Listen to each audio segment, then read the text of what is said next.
Cet été 2014 a été, pour ne pas déroger à une règle quasi historique, assez mouvementée. Michel nous a décrit en fait une situation économique mondiale qui est assez contrastée entre une zone euro qui déçoit énormément et le reste du monde qui donne plutôt confiance aujourd'hui. Et cette influence-là a été forte évidemment sur le comportement des différentes classes d'actifs. Moi je retiens objectivement deux grands mouvements forts sur cet été. Le premier mouvement, qui est un mouvement très important, qui est lié au comportement en particulier des banques centrales, c'est celui de forts rallyes, de fortes baisses des taux gouvernementaux core et en particulier du Bund allemand, mais également du T-bonds américain. Et puis le deuxième mouvement, qui est très important également cet été, c'est celui de divergence des différents indices boursiers, en particulier l'Europe, qui prend du retard par rapport au reste du monde. Donc si vous êtes d'accord, on revient sur ces deux grands mouvements importants de cet été 2014. Sur les taux gouvernementaux, tout d'abord, il y a plusieurs événements évidemment qui ont conditionné ce mouvement. Le premier, les premiers facteurs d'influence, ce sont les événements géopolitiques de l'été qui, vous le savez, ont été très tendus. Le deuxième événement très important, en particulier sur la zone euro, ce sont bien sûr les déceptions sur la croissance de la zone euro, mais également toute la thématique sur le risque déflationniste en zone euro. Et bien sûr, derrière tout cela, on a le comportement de la Banque centrale européenne qui promet d'être très accommodante, qui l'a déjà été et qui nous promet une rentrée très active de ce point de vue-là, avec des attentes de quantitative easing et de programmes divers d'injection de liquidités. Donc ça a bien sûr poussé les rendements très fortement vers le bas. La question qui se pose aujourd'hui, c'est de savoir si c'est excessif. Donc nous avons une lecture qui est une lecture double. En zone euro, compte tenu de ce contexte macroéconomique, mais également monétaire, on est plutôt neutre. C'est-à-dire qu'on considère qu'aujourd'hui, on n'est pas dans l'excès, dans ce mouvement de baisse de taux, même si les niveaux atteints sont historiquement très bas, moins de 1%, vous le savez, sur le Bund allemand. Donc on a une position qui est une position neutre. Aux États-Unis, en revanche, on a une vision qui est une vision plutôt plus négative, avec d'ailleurs des positions qui sont des positions plutôt short dans nos gestions sur les taux américains. Deuxième point très important, je l'ai dit, les indices boursiers. Donc là, l'image est vraiment frappante.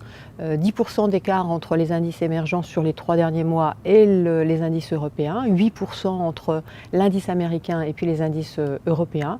Nous considérons également que c'est assez fondé, même si ça peut paraître beaucoup à l'instant T. C'est fondé bien sûr par la différence de situation macroéconomique, on l'a déjà dit. C'est fondé également par le cycle monétaire dans lequel sont les banques centrales respectivement européennes et américaines, mais c'est également fondé, et ça c'est très important, par la situation des entreprises et donc par les données microéconomiques qui sont à notre disposition. Juste pour illustrer ce propos, sur le deuxième trimestre, plus des 2/3 des entreprises américaines surprennent sur leur chiffre d'affaires, plus des 3/4 des entreprises américaines surprennent sur la dynamique de leurs bénéfices, alors qu'en Europe, on est à moins de la moitié sur ces surprises positives. Donc ça fait évidemment toute la différence entre les deux zones.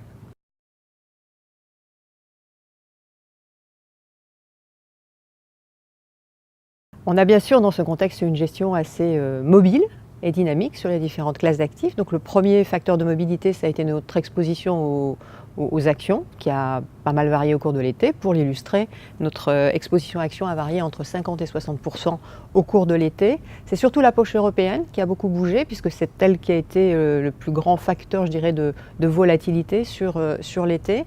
On est resté plus stable sur nos positions américaines qui sont toutefois en légère décroissance compte tenu des niveaux de valorisation. Et on a surtout renforcé nos positions émergentes. Vous savez qu'historiquement, en particulier l'année dernière, on était peu présent, on était peu confiant sur les bourses émergentes. On est revenu de manière significative cette année. Et donc c'est ce mouvement qui s'opère de réallocation géographique et en même temps d'opportunisme sur l'exposition globale. L'autre grand sujet de l'été, ça a été comment trouver du portage sur les positions obligataires dans un contexte où, je vous l'ai dit, les taux se sont fortement écrasés vers le bas. Donc là aussi, on a opéré des mouvements qui sont des mouvements assez significatifs.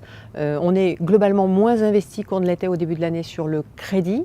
On considère que le high yield en particulier est dans une phase qui est une phase de saturation, qui est liée en particulier à un certain engorgement au premier semestre du marché primaire.